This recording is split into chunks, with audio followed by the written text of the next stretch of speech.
Hi friends, welcome to Sneha vlogs. എൻ്റെ പേര് അപർണ. എല്ലാവർക്കും സുഖാണല്ലോ. അപ്പോൾ ഇന്ന് ഞാൻ വന്നിട്ടുള്ളത് ഒരു സ്പെഷ്യൽ റെസിപ്പി ആയിട്ടാണ്. അപ്പോൾ എന്താണെന്നല്ലേ, പുട്ട് കേക്കാണ് ഇന്നത്തെ നമ്മുടെ റെസിപ്പി. അപ്പോൾ ഇവിടെ ഞാൻ ബ്ലൂ വെൽവെറ്റ് കേക്കാണ് ചെയ്തിട്ടുള്ളത്. അപ്പോൾ നിങ്ങൾക്ക് പുട്ട് കേക്ക് ഏത് വേണമെങ്കിലും ചെയ്യാം. റെഡ് വെൽവെറ്റോ അല്ലെങ്കിൽ റെയിൻബോ, ഏത് ഫ്ലേവറിലും ചെയ്യാം. അതൊന്നും ഒരു കുഴപ്പമില്ല. അപ്പോൾ നമുക്ക് നേരെ വീഡിയോയിലോട്ടേക്ക് പോവാം. അപ്പോൾ ഞാനിവിടെ പുട്ട് കേക്കിന് വേണ്ടിയിട്ട് 1/2 കിലോ വരുന്ന സ്പഞ്ച് കേക്കാണ് ഉണ്ടാക്കിയെടുക്കുന്നത്. അപ്പോൾ ആദ്യം തന്നെ നമുക്ക് കേക്കിൻ്റെ മിക്സ് ഒന്ന് തരിച്ചെടുക്കണം. ഞാനിവിടെ 1/2 കപ്പ് മൈദ എടുത്തിട്ടുണ്ട്. അതിലേക്ക് 1/2 ടീസ്പൂൺ ബേക്കിംഗ് പൗഡർ, 1/4 ടീസ്പൂണിൻ്റെ പകുതി ബേക്കിംഗ് സോഡ, ഒരു നുള്ളു ഉപ്പും കൂടി ചേർത്തിട്ട് ഇത് 3 തവണ നമുക്ക് നന്നായിട്ടൊന്ന് അരിച്ചെടുക്കാം. അപ്പോൾ ഇതിവിടെ അരിച്ചെടുത്തിട്ടുണ്ട്. അപ്പം ഞാനിവിടെ ഒരു ബൗൾ എടുത്ത് വെച്ചിട്ടുണ്ട്. അപ്പം നമ്മൾ എടുക്കുമ്പോൾ ശ്രദ്ധിക്കുക, നമ്മളെ ബൗളിൽ ഒട്ടും വെള്ളത്തിൻ്റെ അംശം ഉണ്ടാവാൻ പാടില്ല. അപ്പം ഞാനിവിടെ 2 കോഴിമുട്ട പൊട്ടിച്ചൊഴിച്ച് കൊടുത്തിട്ടുണ്ട്. ഇനി ഇത് നമുക്ക് ബീറ്റ് ചെയ്തെടുക്കാം. അപ്പം ഞാനിവിടെ സ്ലോയിൽ നിന്ന് തുടങ്ങിയിട്ട് സ്പീഡിലേക്ക് മെല്ലെ മെല്ലെ കൂട്ടി വരികയാണ്. അപ്പം ഞാനതിൽ 1 സ്പീഡിലാണ് ബീറ്റ് ചെയ്ത് കൊടുക്കുന്നത്. അപ്പോൾ നമ്മൾ കേക്ക് ഉണ്ടാക്കുമ്പോൾ കുറച്ച് കാര്യങ്ങൾ ശ്രദ്ധിച്ച് കഴിഞ്ഞാൽ തന്നെ നമുക്ക് അടിപൊളിയായിട്ട് കേക്ക് ഉണ്ടാക്കിയെടുക്കാം. അപ്പോൾ അതവിടെ കുറച്ച് പതഞ്ഞ് വന്നിട്ടുണ്ട്. അപ്പോൾ ഇതേപോലെ ഒന്ന് നന്നായിട്ടൊന്ന് ബീറ്റ് ചെയ്ത് കൊടുക്കുക. അപ്പോൾ ഇതാ ഇവിടെ ഏകദേശം ഒരു 2 മിനിറ്റ് ആകുമ്പം തന്നെ ഇത് നന്നായിട്ട് പതഞ്ഞ് വന്നിട്ടുണ്ട്. അതിലേക്ക് 1/2 ടീസ്പൂൺ വാനില എസൻസും കൂടി ചേർത്തിട്ട് ഇതേപോലെ തന്നെ ഞാൻ സെക്കൻഡ് സ്പീഡിലിട്ടിട്ട് ബീറ്റ് ചെയ്ത് കൊടുക്കുന്നുണ്ട്. അപ്പോൾ ഇത് ഫസ്റ്റിലും സെക്കൻഡിലും മാറി മാറി ഇട്ടിട്ട് ബീറ്റ് ചെയ്തെടുത്താൽ മതിയാവും. അപ്പോൾ ഞാൻ ആദ്യം തന്നെ ഇതേപോലെ വാനില എസൻസ് ചേർത്ത് കൊടുക്കാതെ മുട്ട നന്നായിട്ട് ബീറ്റ് ചെയ്ത് കുറച്ചൊന്ന് ബീറ്റ് ആയതിനു ശേഷമാണ് വാനില എസൻസ് ചേർത്തിട്ട് ഇതേപോലെ മിക്സ് ചെയ്തെടുക്കുന്നത്. അപ്പോൾ നമ്മുടെ എഗ്ഗ് നന്നായിട്ട് റെഡിയായി വന്നിട്ടുണ്ട്, നല്ല പോലെ പതഞ്ഞ് വന്നിട്ടുണ്ട്. അപ്പം ഞാനിതിലേക്ക് 6 ടേബിൾ സ്പൂൺ പഞ്ചസാര പൊടിച്ചതാണ് എടുത്തിട്ടുള്ളത്. അതിലേക്ക് ഇത്തിരി ആയിട്ട് ചേർത്ത് കൊടുക്കുകയാണ്. അപ്പോൾ ഒരു കാര്യം ശ്രദ്ധിക്കുക, ഞാൻ ഇതേപോലെ നന്നായിട്ടൊന്ന് മുട്ട നന്നായിട്ട് പതഞ്ഞ് വരുമ്പോഴാണ് ഞാൻ പഞ്ചസാര പൊടിച്ചത് ചേർത്ത് കൊടുക്കുന്നത്. അപ്പോൾ ഇതിലേക്ക് ഇത്തിരി ആയിട്ട് തന്നെ ചേർത്ത് കൊടുക്കുന്നുണ്ട്. 3 ട്രിപ്പായിട്ടാണ് ഞാൻ പഞ്ചസാര ചേർത്ത് കൊടുക്കുന്നത്.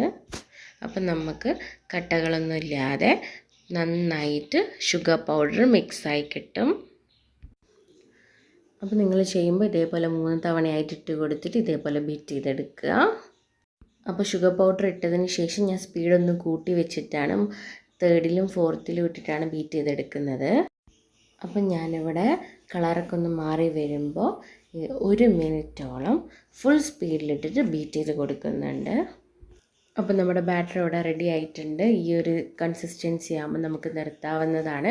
ഇത് നന്നായിട്ട് റെഡിയായി വന്നിട്ടുണ്ട്. അതിലേക്ക് 1 ടേബിൾ സ്പൂൺ ഓയിലാണ് ഞാൻ ചേർത്ത് കൊടുക്കുന്നത്. അപ്പോൾ ഓയിൽ ചേർത്ത് കൊടുത്താൽ പിന്നെ നമ്മൾ ഒരു സെക്കൻഡ് ഇതേപോലെ തന്നെ സ്പീഡൊന്ന് കുറച്ചിട്ട് ഫസ്റ്റ് സ്പീഡിലിട്ടിട്ട് ഇതേപോലെ ഒന്ന് ബീറ്റ് ചെയ്തെടുക്കുക.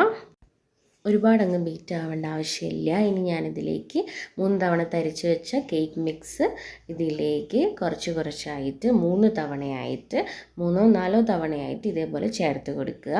എന്നിട്ട് നമ്മുടെ സ്പാച്ചുല വെച്ചിട്ട് കട്ട് ആൻഡ് ഫോൾഡ് എന്ന മെത്തേഡിലൂടെ ഒന്ന് പതിയെ സ്ലോലി ഇങ്ങനെ കട്ട് ആൻഡ് ഫോൾഡ് എന്ന മെത്തേഡിൽ ചെയ്ത് കൊടുക്കുക. നമ്മൾ കുത്തി കലക്കാൻ പാടില്ല. ഞാൻ വേറൊരു വീഡിയോയിൽ പറഞ്ഞിട്ടുള്ളതാണ്.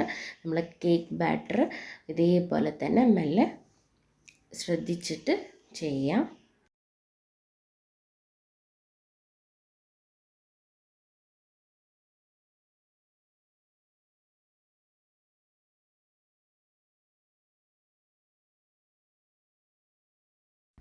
അപ്പോൾ ഇതിവിടെ മിക്സ് ചെയ്തെടുത്തിട്ടുണ്ട്. ഇനി ഇതിലേക്ക് ഞാൻ ബ്ലൂ കളറാണ് ആഡ് ചെയ്യുന്നത്. അപ്പോൾ നമ്മൾ ജെൽ കളറാണ് ഉപയോഗിക്കുന്നത്. അപ്പോൾ നമുക്ക് വേണ്ട ആവശ്യത്തിനുള്ള കളർ ഞാനിവിടെ ചേർത്ത് കൊടുത്തിട്ടുണ്ട്. അപ്പോൾ ഇത് ഇതേപോലെ ഒന്ന് മിക്സ് ചെയ്ത് കൊടുക്കുക. അപ്പം നമ്മുടെ ബാറ്റർ ഇവിടെ കളറൊക്കെ മിക്സ് ചെയ്ത് വെച്ചിട്ടുണ്ട്. അതിലേക്ക് 1/2 ടീസ്പൂൺ വിനാഗിരിയും കൂടി ചേർത്ത് കൊടുത്തിട്ട് ഇതേപോലെ തന്നെ നന്നായിട്ടൊന്ന് മിക്സ് ചെയ്ത് കൊടുക്കാം. അപ്പോൾ 6 ഇഞ്ചിൻ്റെ ബേക്കിംഗ് ട്രേ ആണ് ഞാൻ എടുത്തിട്ടുള്ളത്. അതിലേക്ക് ബട്ടർ പേപ്പർ ഓയിൽ തടവിയിട്ട് ബട്ടർ പേപ്പർ വെച്ച് കൊടുത്തിട്ടുണ്ട്. അതിലേക്ക് നമ്മുടെ ബാറ്റർ ഇതേപോലെ തന്നെ ഒഴിച്ചു കൊടുത്തിട്ട് ഇതേപോലെ ടാപ്പ് ചെയ്ത് കൊടുക്കണം. അപ്പോൾ ഇതേപോലെ ഞാനൊന്ന് ടാപ്പ് ചെയ്ത് കൊടുത്തിട്ട് അപ്പം നമ്മൾ നേരത്തെ പ്രീ ഹീറ്റ് ചെയ്യാൻ വെച്ചതിലേക്ക് ഒരു 30 മിനിറ്റ് കൊണ്ട് ഈ കേക്ക് നമുക്ക് ബേക്ക് ചെയ്ത് കൊടുക്കാം. അപ്പോൾ കേക്ക് ഇവിടെ റെഡി ആയിട്ടുണ്ട്. 30 മിനിറ്റ് ആയിട്ടുണ്ട്. ഒരു ടൂത്ത് പിക്ക് വെച്ചിട്ട് ഞാൻ കുത്തി നോക്കിയിട്ടുണ്ട്. അപ്പോൾ ഇനി ഇത് തണുത്ത് കഴിഞ്ഞാൽ നമുക്ക് കട്ട് ചെയ്തെടുക്കാം. അപ്പോൾ ഞാനിവിടെ കട്ട് ചെയ്ത് വെച്ചിട്ടുണ്ട്. പുട്ടുകുറ്റി വെച്ചിട്ട് തന്നെയാണ് കട്ട് ചെയ്തെടുത്തത്. അപ്പോൾ ഞാനത് കാണിച്ചിട്ടില്ല, ഒരുപാട് വീഡിയോ ലെങ്ത്തായി പോകേണ്ട വെച്ചിട്ടാണ് കാണിക്കാണ്ടായിപ്പോയത്. അപ്പം ഞാനിതിലേക്ക് 1 കപ്പ് വിപ്പിംഗ് ക്രീമാണ് എടുത്തിട്ടുള്ളത്. അപ്പോൾ ഇത് നമുക്ക് ഒന്ന് ബീറ്റ് ചെയ്തെടുക്കാം. അപ്പം ബീറ്റ് ചെയ്യുന്നത് ഞാൻ കൂടുതലായിട്ട് കാണിക്കുന്നില്ല, കാരണം ഞാൻ നേരത്തെ ആ വീഡിയോ അപ്ലോഡ് ചെയ്തിട്ടുണ്ട്. പക്ഷേ ആ വീഡിയോയിൽ കുറച്ച് സൗണ്ട് പ്രശ്നമുണ്ട് കേട്ടോ. അപ്പോൾ എല്ലാവരും എന്നോട് ക്ഷമിക്കണം. കാരണം ഇനി അപ്ലോഡ് ചെയ്യണമെന്നുണ്ടെങ്കിൽ കമൻസിലൂടെ എന്നെ അറിയിക്കുക. അപ്പോൾ ഇതേപോലെ തന്നെ നമുക്ക് ഫാസ്റ്റായിട്ട് ബീറ്റ് ചെയ്തെടുക്കാം. അപ്പോൾ ഞാൻ വീഡിയോ ലെങ്ത് ആവുന്നതുകൊണ്ടാണ് കൂടുതലായിട്ട് പറയാത്തത്. അപ്പോൾ നമ്മുടെ ക്രീം ഇവിടെ റെഡി ആയിട്ടുണ്ട്. അപ്പോൾ ഞാനിവിടെ സ്റ്റീലിൻ്റെ പുട്ടുകുറ്റി എടുത്ത് വെച്ചിട്ടുണ്ട്. അപ്പോൾ ഞാൻ ചില്ലിലിവിടെ കുറച്ച് ക്രീം ആക്കി കൊടുക്കുന്നുണ്ട്. അപ്പോൾ നമ്മുടെ ഷുഗർ സിറപ്പ് ഒഴിക്കുമ്പോൾ താഴോട്ടേക്ക് പോകാണ്ടിരിക്കാനാണ് ഞാനിവിടെ ക്രീം വെച്ചിട്ടാണ് ചെയ്യുന്നത്. അപ്പോൾ ഞാൻ ക്രീം ഇവിടെ ചെയ്തിട്ട് ഇതിലേക്ക് ഇട്ട് കൊടുക്കുന്നുണ്ട്. അപ്പോൾ ഇനി ഞാനിതിലേക്ക് നമ്മുടെ കേക്ക് വെച്ച് കൊടുക്കുകയാണ്. അപ്പോൾ ഞാനിവിടെ വെച്ച് കൊടുത്തിട്ടുണ്ട്. അതിലേക്ക് ഞാൻ കുറച്ച് ഷുഗർ സിറപ്പാണ് ഒഴിച്ചു കൊടുക്കുന്നത്. അപ്പോൾ ഞാനിനി ഇതിലേക്ക് കുറച്ച് മിൽക്ക് മെയ്ഡാണ് ചേർത്ത് കൊടുക്കുന്നത്. അപ്പോൾ നമ്മുടെ ബ്ലൂ വെൽവെറ്റ് കേക്കിന് കുറച്ച് രുചിയൊന്ന് കൂട്ടാൻ വേണ്ടിയിട്ട് അങ്ങനെ മിൽക്ക് മെയ്ഡും ചേർത്തിട്ട് അതേപോലെ തന്നെ ക്രീം കുറച്ച് ചെയ്തെടുക്കുക. അതേപോലെ തന്നെ രണ്ടാമത്തെ ലെയറും കൂടി ഞാൻ വെച്ച് കൊടുത്തിട്ട് ഇതേപോലെ ഷുഗർ സിറപ്പ് കുറച്ച് ഒരുപാടാവരുത് കേട്ടോ, കുറച്ച് മാത്രം ഒഴിച്ചു കൊടുത്താൽ മതിയാവും. ഞാനിതിലേക്ക് 1 ടേബിൾ സ്പൂൺ മാത്രമേ ഒഴിച്ചു കൊടുക്കുന്നുള്ളൂ. അതേപോലെ തന്നെ 1/2 ടീസ്പൂൺ മിൽക്ക് മെയ്ഡും കൂടി ഞാൻ ചേർത്ത് കൊടുക്കുന്നുണ്ട്. അതേപോലെ തന്നെ കുറച്ച് ക്രീമും ആക്കി കൊടുത്ത് അതേപോലെ തുടർന്ന് ഇതേപോലെ തന്നെ ചെയ്തെടുത്താൽ മതിയാവും. അപ്പോൾ നമ്മുടെ ലാസ്റ്റത്തെ ലെയറും കൂടി ഞാൻ വെച്ച് കൊടുക്കുകയാണ്. അപ്പോൾ അതിൻ്റെ മേലേക്ക് കുറച്ച് ഷുഗർ സിറപ്പും കൂടി ഒഴിച്ചു കൊടുത്തിട്ട് അതിലേക്ക് മിൽക്ക് മെയ്ഡും കൂടി ചേർത്തിട്ട് ക്രീം ഒന്ന് ചെയ്തെടുക്കുക. അപ്പോൾ ലാസ്റ്റ് ഇതേപോലെ തന്നെ ഒന്ന് ഫിനിഷ് ചെയ്തെടുക്കുന്നുണ്ട്. ഇതേപോലെ തന്നെ ക്രീം ഒന്ന് സെറ്റ് ചെയ്ത് കൊടുത്തിട്ടുണ്ട്. അപ്പം ഞാനിത് ഫ്രിഡ്ജിൽ വെച്ചിട്ട് 1 മണിക്കൂർ 2 മണിക്കൂർ കഴിഞ്ഞിട്ടാണ് ഞാൻ എടുത്തിട്ടുള്ളത്. നിങ്ങൾക്ക് വേണമെങ്കിൽ അരമണിക്കൂർ കഴിഞ്ഞിട്ട് എടുക്കാം. അപ്പോൾ നമ്മുടെ പുട്ട് കേക്ക് ഞാനിവിടെ മെല്ലെ സ്ലോലി കുത്തിയെടുക്കുകയാണ്. അപ്പോൾ നിങ്ങൾ പ്രത്യേകം ശ്രദ്ധിക്കണം, നമ്മൾ പുട്ട് കുത്തുന്ന പോലെ സ്പീഡിൽ ചെയ്യരുത് കേട്ടോ. അപ്പോൾ ഇത് സ്ലോലി ചെയ്താൽ മതിയാവും. ഇതേപോലെ മെല്ലെ ഒരു സ്പാച്ചുല വെച്ചിട്ടാണ് ഞാനിത് മെല്ലെ സാവധാനത്തിൽ കുത്തി കൊടുക്കുന്നത്.